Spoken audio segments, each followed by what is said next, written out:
जी हाँ, हस्ब रवायत कौमी असम्बली में हूँ और कौमी असम्बली में बजट की कवरेज के लिए आया हूँ। और बजट से पहले ही जो वज़ीर ख़ज़ाना इक़्तिसादी सर्वे पेश कर चुके हैं, उसमें जो इशारे हैं, उसमें तो बहरहाल बेशतर मनफ़ी हैं। महंगाई का जो कम करने का दावा किया जा रहा है, उसका आपने देखा, अगर हम एक आम आदमी से पूछें, तो चाहे वो घी लेने जाए, आलू जाए, आटा लेने जाए, हर लेकिन मुझे अभी देखिए बैरिस्टर गौहर साहब मिल गए हैं, तो पहले बैरिस्टर गौहर साहब से गुफ्तगू कर लें। और आपको इल्म है कि बहुत ही क्योंकि अपोजिशन के जैन तहरीक इंसाफ के सबसे बड़े लीडर हैं, इन्हें तैयारी करनी होगी, और तैयारी आपको काहे की करनी होगी, मैं इनके सामने ही पूछूंगा कि वही शोर लगा हुआ होगा। असम्बली में बजट सेशन के लिए दाखिल हुआ हूँ, तो बैरिस्टर गौहर साहब हैं, मेरे लिए रुके सिर्फ बजट से पहले ही। ये जो लोग तवक्को कर रहे हैं कि वही हंगामा होगा, वही कापियाँ फाड़ी जाएंगी। हुकूमत की एक मायूसकन कारकर्दगी की आकाश है। हुकूमत बावजूद इसके कि IMF की फैसिलिटीज़ अवेल कर लिए, सारे इदारों का सपोर्ट ले लिया, पॉलिटिकल मनूवरिंग कर ली, उसके बावजूद सारे जो टारगेट्स है वो टारगेट मीट नहीं कर सके। पावर्टी लाइन से लोग ज़्यादा, गुर्बत के लकीर से लोग ज़्यादा आ गए। ऑस्टेरिटी प्लान नहीं हो सका, सबसे बड़ी कैबिनेट इनकी आई, सबसे ज़्यादा अपने लिए तनख्वाहें बढ़ाई। आवाम में सही तकसीम पैसों का नहीं हो सका, किसी चीज़ को प्राइवेटाइज नहीं कर सके, पेंशन को रिफॉर्म नहीं कर सके, स्ट्रक्चर रिफॉर्म्स नहीं लेके आ सके। बेनज़ीर इनकम सपोर्ट में कहते हुए कि 313 अरब रुपए हमने तकसीम किए, बैतुल माल में तकरीबन 7 अरब रुपए तकसीम किए, करोड़ों रुपए रोटी सब के लिए में तकसीम किए, लेकिन इसके बावजूद बहावलपुर में एक औरत भूख की वजह से मर जाती है। पूरी कौम कोई एक अच्छी चीज़ तो बता देना। सिर्फ एक बात ये, अगर डिफेंस बजट उतना बढ़ा गया जितनी कहते हैं, उसको आप देखो, पाकिस्तान का डिफेंस सबसे अहम है और सबसे ज़रूरी है। उस पर जो भी सजेशंस आएगी हम पॉजिटिव इनपुट देंगे। पाकिस्तान के डिफेंस पे कोई कंप्रोमाइज़ नहीं होगा इंशाल्लाह। Thank you barrister, I know बाद में इंशाल्लाह मुलाकात होगी। Thank you. शहादत ऐवान साहब उन लोगों में हैं, और ये पीपल्स पार्टी को क्रेडिट जाएगा कि जो अपने स्ट्रगल करने वाले कारकुनों को इस मकाम तक पहुँचाती के सेनेटर वजारत देती हैं। इन्होंने तमाम शहीद बेनज़ीर से लेकर कारकुनों के मुकदमे लड़े। बहुत सारे लोगों को इल्म नहीं, क्योंकि मैं कराची से इनको जानता हूँ।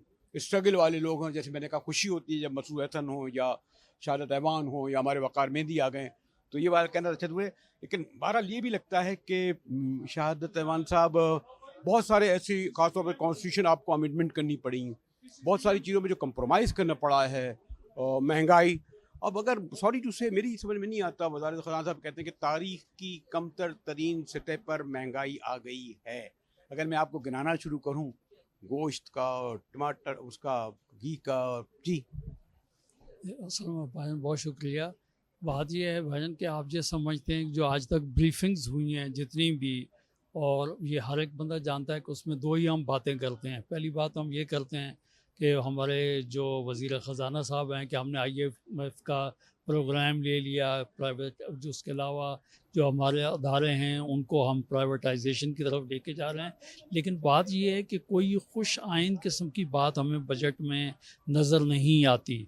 हिंसों का हेर फेर अपनी जगह। आपने बजा तौर पे ये कहा है कि अगर आप मार्केट में जाएं तो आपको अंदाज़ा हो जाता है कि महंगाई की सतह कहाँ पे है, गरीब आदमी क्या इस सैलरी के अंदर, इस बजट के अंदर अपने घर का बजट बना पाता है। तो मेरे ख्याल में वो मुहाल लगता है।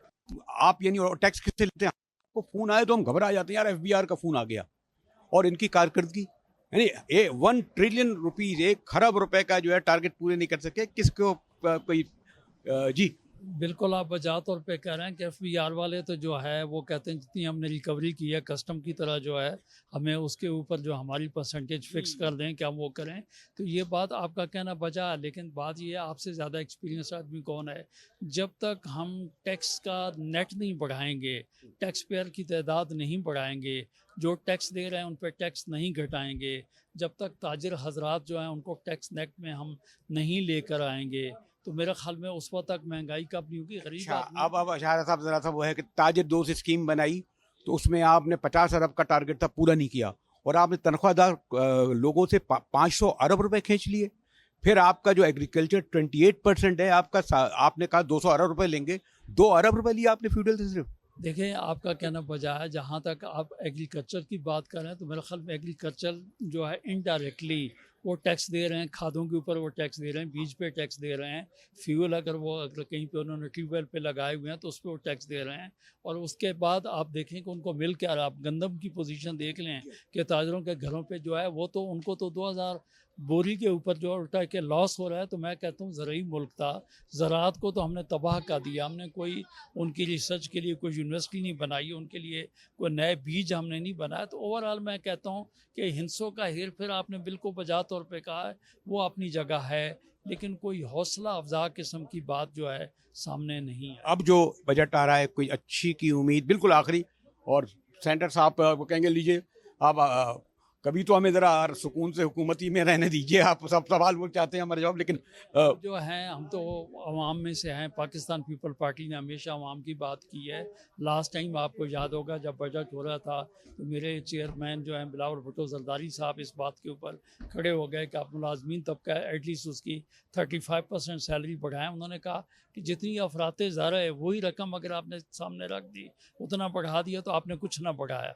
तो मेरे ख्याल में हमारे दोस्तों का कहना ये होगा, आप बजट स्पीचेस सुन लेंगे कि पाकिस्तान पीपल्स पार्टी जो है अवाम के साथ खड़ी होगी और इंशाल्लाह तो हम बेहतरी की कोशिश करेंगे। नाइस टू सी यू, अल्लाह आपसे आपको शायद जवान साहब बहुत देखकर खुशी हुई, और मैंने कहा ना कि आप जैसे लोगों को आपकी मोहब्बतें हैं और कराची में आप जैसे लोग जो हैं ना उन्हीं की वजह से कराची जिंदा है और आपने कराची को जिंदा रखा। आपकी मोहब्बत मैं मीटिंग में बजट के लिए बजट तो चल रहा है, लेकिन उसमें कोई आवाम के लिए तो होगा। क्या पाकिस्तान में कभी भी आवाम के लिए कुछ नहीं होता, ये याद रखिएगा। जब आप तहरीक इंसाफ में थे तब भी ये कहते थे, और अब जमीयत उलमा इस्लाम में ये कहता हूँ कि जब आवाम से वोट लेते हैं, उनसे वादा करते हैं, उस वादे से वादा खिलाफी करना इन सब का काम है। और चाहे वो भुट्टो साहब का ज़माना हो, फिर ज़िया-उल हक का ज़माना हो, मोहतरमा बेनज़ीर भुट्टो या नवाज शरीफ का दौर हो, मुशर्रफ दौर हो, फिर हालिया में फिर बेनज़ीर नवाज शरीफ या जो भी आज अपोजिशन में हैं या पहले हुकूमत में थे या हुकूमत में आज हैं जो अपोजिशन में थे, वो इस बात को, इस रवायत को बरकरार रखते हैं कि बजट तकारीर फाड़ें, बजट तकारीर का जो बहुत ही मेहनत से तैयार किया हुआ आदाद-ओ-शुमार का पुलंदा है उसको स्पीकर की तरफ फेंकें। ये रवायत जारी रहती है। इसके साथ ही वज़ीर ख़जाना की फर्राटे भरती हुई तकरीर भी जाती है।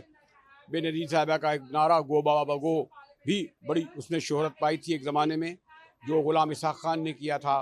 बाद के बरसों में भी शायद ही कोई ऐसा प्राइम मिनिस्टर हो जिसके दौर में सुकून से बजट सुना गया हो। हाँ, भूल गया, बानी तहरीक कैदी नंबर 804 के दौर में भी इस रवायत को बरकरार रखा गया, और आज वही रवायत अभी मैं देखूँगा कि बरकरार रखेंगे। बजट क्या है, अभी आपने देखा कि इक़्तिसादी सर्वे जो पेश किया गया उसमें वज़ीर ख़ज़ाना ने पहले ही एतराफ़ कर लिया, यानी 5000 अरब से ज़्यादा का जो है वो ये खसारे का बजट होगा। उन्होंने ये भी रवायत एतराफ़ कर लिया कि जो FBR है वो 100 खरब के, जी हाँ 100 खरब के जो है टारगेट पूरा करने में नाकाम रहा।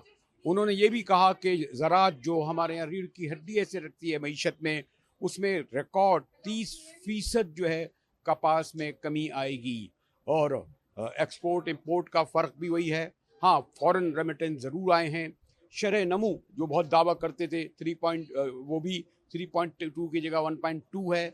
और सबसे बढ़कर ये कि वो कहते हैं जी महंगाई में कमी लाए, महंगाई में कमी लाए, रिकॉर्ड कमी लाए। आप बाज़ारों में चले जाएं, गोश्त, आटा, किसी भी आम आदमी को देख लें, वो आपको बताएगा कि महंगाई में रिकॉर्ड कमी नहीं, रिकॉर्ड इजाफा हुआ है। मेरे साथ हमीद लंगरा मौजूद हैं जो एक तवील अरसे से पार्लियामेंट को कर रहे हैं कवर। हमीद, मैंने थोड़ी मुख्तसर तारीख़ तो बताई कि ये क्या वजह बात है कि बजट जैसी अहम चीज़ में हुकूमत अपोजिशन कोई कुछ क्यों नहीं तय कर लेती कि हाँ भाई इतनी देर शोर मचाएंगे, उसका सुनेंगे, बहस करेंगे, बाद में अगर होता भी है। ये क्यों रिवायत बरकरार है, इतनी बिटरनेस क्यों है? वेल डेवलप्ड जो कंट्रीज़ हैं वहाँ पे तो ये चीज़ें होती हैं कि ओपोजिशन और हुकूमत बैठ के इन चीज़ों के ऊपर पहले से मामला तय कर लेते हैं और फिर मामला को आगे चलाया जाता है। लेकिन यहाँ पे डायरेक्टली हमारी जो सियासत है वो लिंक करती है इन सारी चीज़ों के साथ। अब यहाँ देखें कि बजट के से पहले सरकारी मुलाजमीन भी एहतजाज कर रहे हैं। सड़कें मैं देख रहा था कि आते हुए बंद हुई, हमें बड़ा घूमना के आना पड़ा यहाँ पर। उनके लिए खुशखबरी ये तो है ना कि हुकूमत की जानिब से 6% तनख्वाहों में जो है वो इजाफे का ऐलान जो है वो इस बजट में मंजूरी दे दी गई है, वो हो जाएगा। लेकिन उसमें अब ये एडहॉक अलाउंस में जाता है या बेसिक के ऊपर लगता है ये हो जाएगा। इसी तरीके से पेंशनर्स के लिए एक अगरचे महंगाई बहुत ज़्यादा है लेकिन फिर भी उनके लिए एक थोड़ा सा रिलीफ है कि 7% उनकी पेंशन में जो है वो इजाफा देखने में आएगा। इसी तरीके से लेकिन हमीद यहाँ मैं रुकूँ, मैंने ये तो हम अदाद-ओ-शुमार के गोरखधन में फंस गए तो मुश्किल होगा। क्या इससे लगता है, आज वर्ल्ड बैंक की रिपोर्ट है कि पाकिस्तान में 45% लोग गुर्बत से नीचे की लकीर में ज़िंदगी गुजार रहे हैं।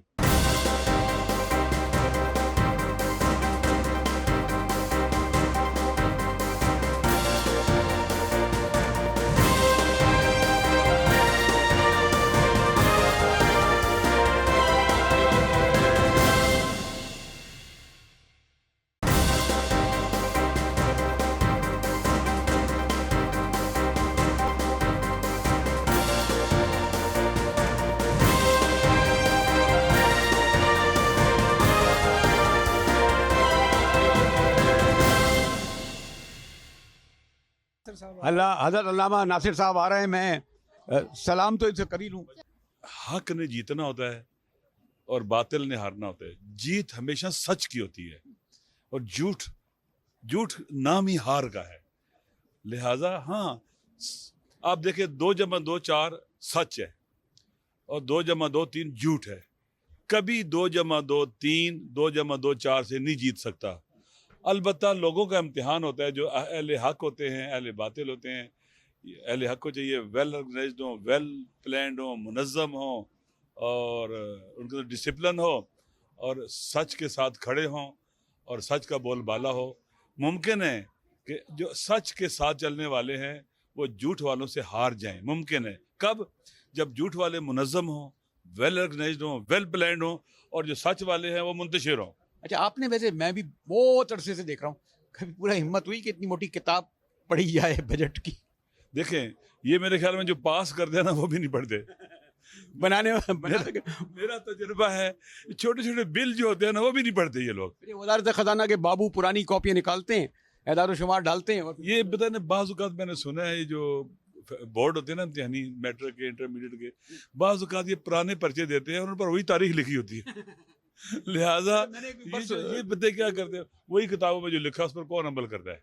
अपनी मर्जी की बातें करते हैं। अवाम का इस्तेहसाल होना है, गरीब ने गरीब तर होना है। कम से कम तनख्वाह हो ही नहीं सकी 37,000। नहीं, और एक हैरान कुन बात है, वर्ल्ड बैंक कह रहा है कि 45% गुर्बत से नीचे की लकीर में लोग हैं। देखे ना, हज़रत अबू ज़र गफ़ारी, उनका दर्द क्या था, क्यों डंडे मारते थे? वो कहते हैं कि कुरान कहता है ला तबखसुन्नास अशियाअहुम, लोगों के काम की चीज़ों की कदर व कीमत और वैल्यू मत घटाओ, खुदा ने मना किया है।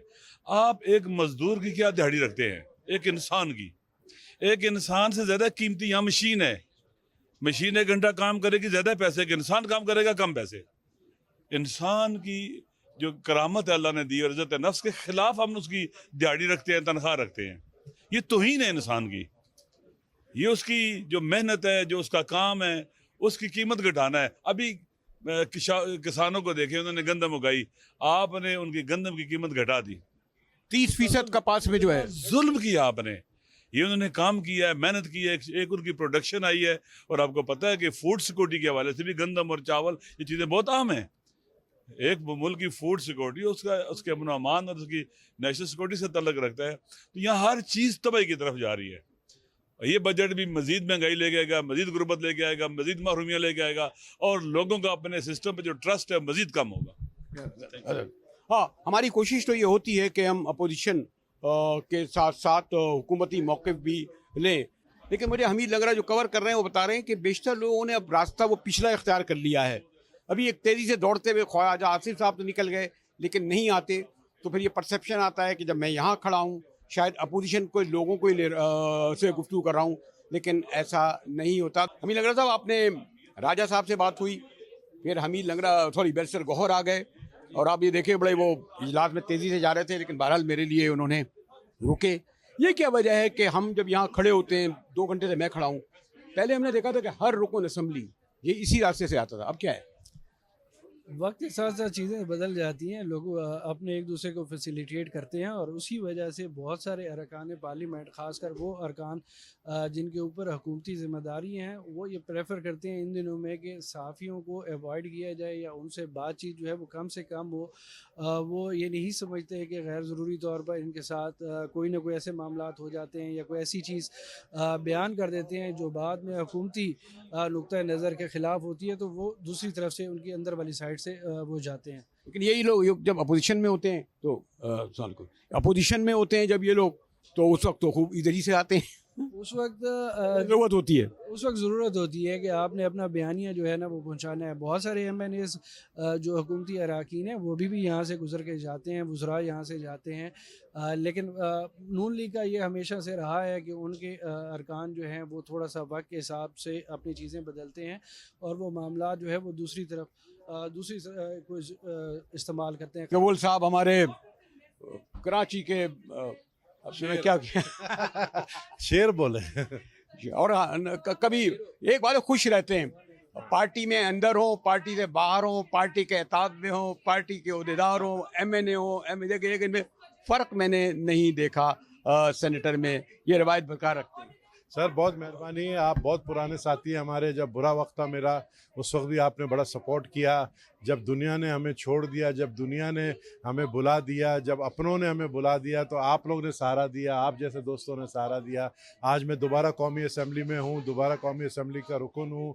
ये अल्लाह की मेहरबानी है, शहीद बेनज़ीर भुट्टो साहिबा की, चेयरमैन बिलावल की, और मैं समझता हूँ कि मैं अपना रोल पूरी अदा कर रहा हूँ। मैं कराची के उस हल्के से ताल्लुक़ रखता हूँ, लियारी, जिसको आप अच्छी तरह जानते हैं, जो कि बहुत ही पसमानदा इलाका है, और उस इलाके को मैं रिप्रेजेंट करके आज यहाँ पे जो बजट हो रहा है उसमें मैं चाहूँगा कि उस बजट में कुछ लियारी कराची के लिए खासकर स्पेशल फंड रखा जाए।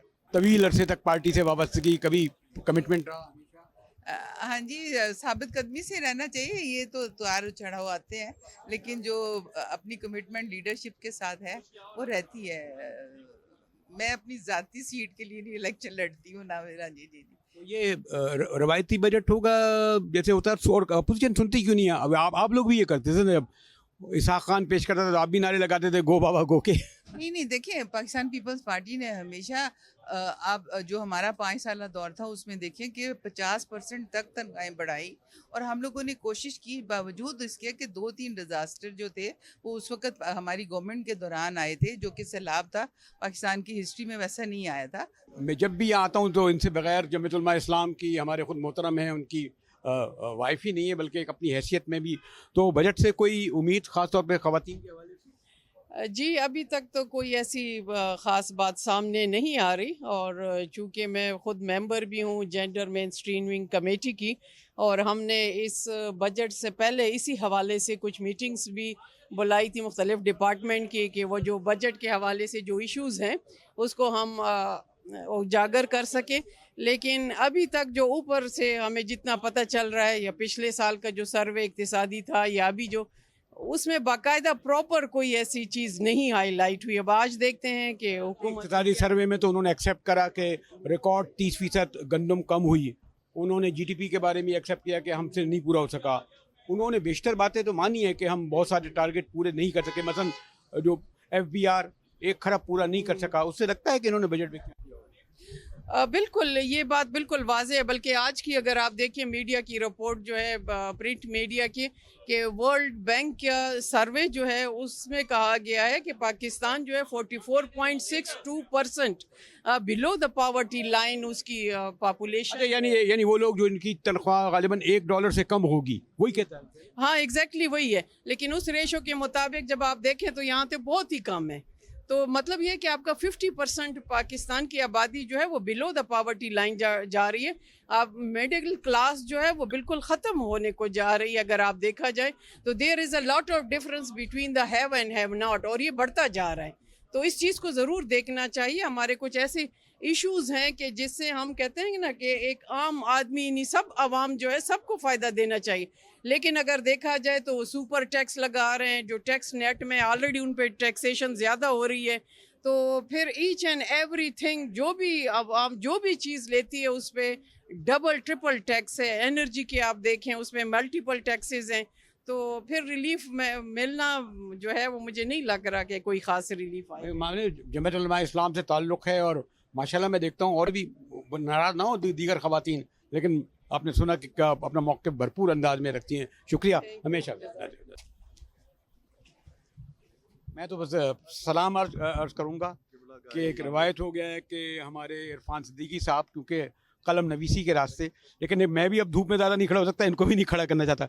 मैं कहना बजट वगैरह की क्या बात करना, लेकिन आप जैसे लोग क्यों कोशिश नहीं करते कि ये कम से कम जो आवाम का बजट बन रहा है उस वक्त तो अपोजिशन साथ बैठे, आवाम का मसला होता है और आप मान भी लेंगे। देखिए अभी तो ये बजट प्रपोजल्स हैं ना, तजावीज़ हैं, जिस हद तक कंसेंसस हो सकता था वो किया गया है। बिजनेसमैनों से मुशावरत की गई, ताजरों से की गई, दूसरी जमातों से की गई, एलाइज से की गई, जो प्रपोजल जहाँ से आई हैं वो सब दी गई। अब उसके बाद ये प्रपोजल नहीं, अब बजट प्रपोजल्स कहते हैं, ये हाउस में ले होती हैं, इन प्रपोजल्स पे बहस होगी, रिकमेंडेशंस आएंगी, तजावीज़ नई आएंगी, कतोबरीद होगी, फिर एक फाइनल शेप दी जाएगी। सो ये नहीं है कि बजट आ गया उस पर एक मोहर लग गई, ये एक प्रोसेस का आगाज़ होता है हाउस के अंदर। इसमें दोनों हाउसेस का अपना एक रोल होता है, किरदार होता है। तो इंशाल्लाह जो फाइनल प्रोडक्ट आता है उसमें सबकी प्रपोजल शामिल होती है। लेकिन ये तो अफसोसनाक है कि वर्ल्ड बैंक नीचे की लकीर में है। ये किसी एक दिन में नहीं गए हैं, ना किसी एक टेन्योर में गए हैं, ये एक प्रोसेस है जो चला आ रहा है। समहाउ हमारी जो इकानमी है वो उस मकाम तक नहीं पहुंची है, उस दर्जे तक नहीं पहुंची है। फिर जो गुर्बत है उसका मेयार भी बदलता रहता है। कल अगर आपके पास 500 रुपये थे तो आप गरीब कहलाते थे, आज अगर 1000 हैं तो भी गरीब कहलाते हैं। तो उस मेयार की वजह से ये फिगर्स भी फ्लक्चुएट करते रहते हैं, लेकिन गुर्बत है। बहरहाल डिफेंस बजट तो आप ख्याल में कहते हैं वो तो बढ़ना चाहिए। मेरे ख्याल में इंडिया तो बहुत बढ़ाने जा रहा है, हम भी शायद 20% बढ़ाएंगे। मेरा ख्याल नहीं है, पता नहीं कितने % है, लेकिन ये उसूली तौर पे एक बात है कि हमें अपना दिफा जो है उसको अभी रिसेंटली जो इवेंट्स हुए हैं उन्होंने साबित किया है कि हमें अपने दिफा को मजबूत तर करना है। हमारी सारी तरक्कियाँ, हमारे डैम्स, हमारे पुल, हमारे ओवरहेड ब्रिजेज़ हैं, हमारी तरक्की व खुशहाली है, हमारे घर के अंदर जो कुछ भी होता है उसका बरेलवी साहब जो उसका दिफा जब तक हम नहीं कर पाएंगे वो नहीं होगा। तो दिफाई बजट तो नागुज़ीर हो चुका है, इसलिए उस पर तो मेरा ख्याल है कि तमाम जमातें एग्री करेंगी, बखुशी करेंगी। Thank you. शुक्रिया साहब, हमेशा आप वक्त निकालते हैं, मसरूफ़ बहुत होते हैं। शुक्रिया।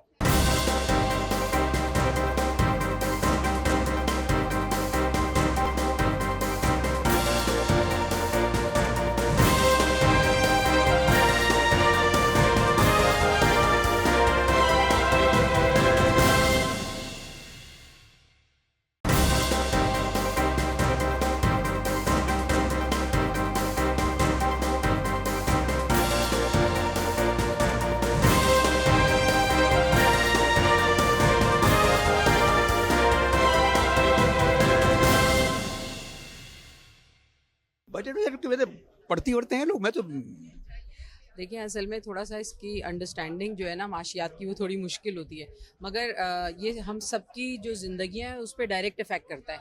तो ज़ाहिर है सबका इंटरेस्ट होता है। आपको पता है अभी कल ईद ख़त्म हुई है, उसके बावजूद सुबह से जो है वो लोग टीवी पे चल रहा है कि बजट आने वाला है, और हमसे भी लोग आते जाते पूछ रहे हैं और कि इस बजट में क्या आवाम के लिए रिलीफ होगा, तनख्वाहें बढ़ी या नहीं बढ़ी, टैक्स कम हो रहा है नहीं हो रहा। तो जाहिर सी बात है आवाम को इंटरेस्ट तो होता है, उनकी ज़िंदगियों पे इसका डायरेक्ट असर पड़ता है।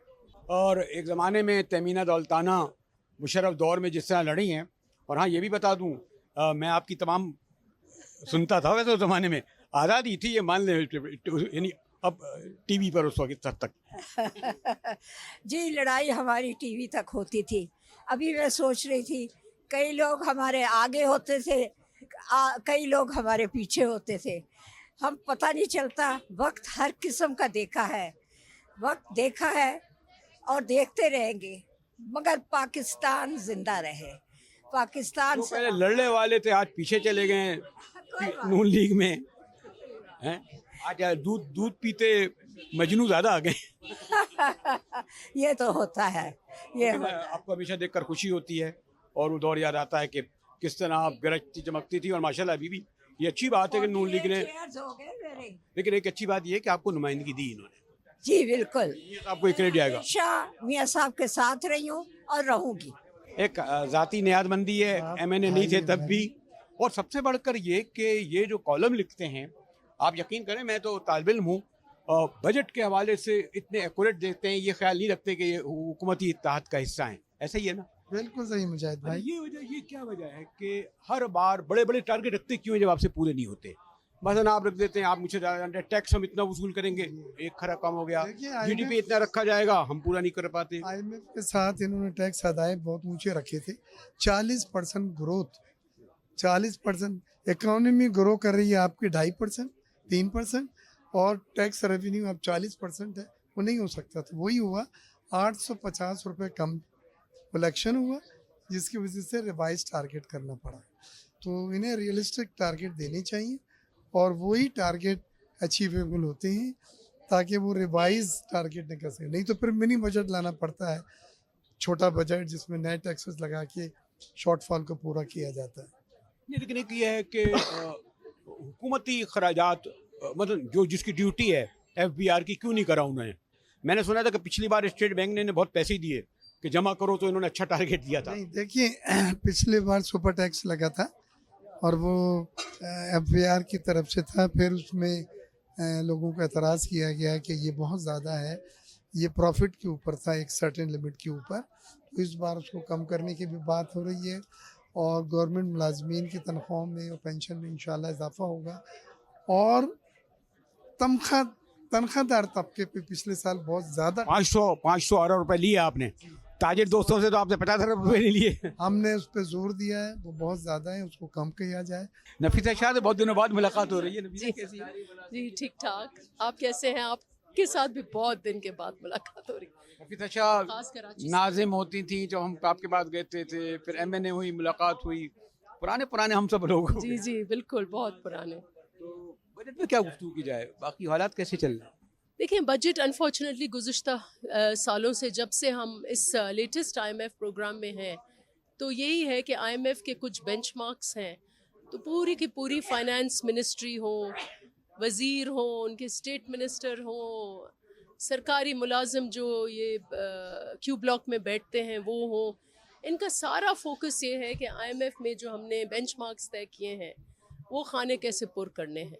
ना इनका आवाम के साथ कोई गर्ज़ है, ना इनका मुख्तलिफ इकोनॉमिक सेक्टर्स जो पीछे हो रहे हैं, बिलखुसूस ज़राअत, उनके साथ कोई गर्ज़ है। ये एसीज़ के कमरे में बैठकर और ये फ़ैसला करते हैं, मुझे अफसोस से कहना पड़ता है। लेकिन ये हम ज़रूर आर्टिकुलेट करेंगे कि खुदा के वास्ते कुछ आवाम के लिए इस बजट में कर बैठें। अब आपने अच्छा किया, आप कहते हैं कि हमने महंगाई कम कर दी है। आपने ये भी अच्छा किया, आप कहते हैं कि आपने जो करंट अकाउंट डिफिसिट है उसमें भी आपने कमी कर दी है। जब आपकी स्टेबिलिटी की तरफ से और आपकी जो शरह जो इंटरेस्ट रेट है वो भी आपने कम कर दिया, जो बहुत अच्छा है। तो अब आप ग्रोथ की तरफ लेके जाएं, आप मुख्तलिफ सेक्टर्स को रिलीफ दें, ये सारी चीज़ें होनी चाहिए। और अगर नहीं होंगी और वही बिजनेस एज यूजुअल होगा और IMF को राज़ी करने के लिए बजट बनाया जाएगा, तो फिर अवाम जो है वो वैसे ही थके हारे बैठे हुए हैं, तो और उनके जैसे जैसे वक्त आ रहा है, हम तो प्री बजट हमने गुफ्तगू की है और मुझे आवाज़ें लगती सुनाई दे रही हैं कि बजट सुनाई देगा, वज़ीर ख़जाना खड़े होंगे, अपोजिशन खड़ी होगी, नारे लगेंगे, तो वो मंजर देखने चलें। बिल्कुल सर, अंदर चलते हैं। अब वहाँ पर जो आप शुरू में कह रहे थे ना कि गोरख धंधा है, अल्फाज की हेर फेर है, अदाद व शुमार है, वो अब अंदर जाएंगे। वज़ीर ख़जाना जो है वो खिताब करेंगे, बजट पेश करेंगे, अपोजिशन का एहतजाज, ये सारा अपनी आंखों से ये मंजर आप देखेंगे। आइए फिर चलते हैं अंदर।